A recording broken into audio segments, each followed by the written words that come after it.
ଏଇପରି ଆଜି ବାକ୍ୟ ପାଉଲ ମଧ୍ୟ କହୁଛନ୍ତି ଜଗତପତି ମୁଁ ମୋ ପ୍ରତି ଜଗତ କ୍ରୁଶ ହେଇସାରିଛି, କ୍ରୁଶରେ ମୁଁ ହତ ହେଇସାରିଛି।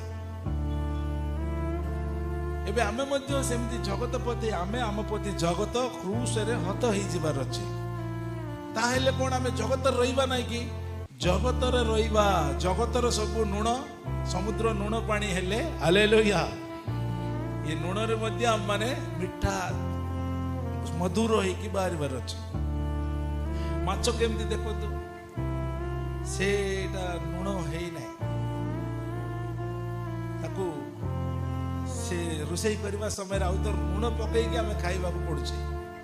କାହିଁକି ମାନେ ସେ ଲୁଣ ହେଇଗଲେ ଅସୁବିଧା ହବ, ସମୁଦ୍ରରେ ରହୁଛି। ସେଥିପାଇଁ ଆମେମାନେ ମଧ୍ୟ ଜଗତରେ ରହିବା ସମୟରେ ଜଗତର ଅନେକ ଇତ୍ୟାଦି କାର୍ଯ୍ୟକ୍ରମ ଆମ ଭିତରେ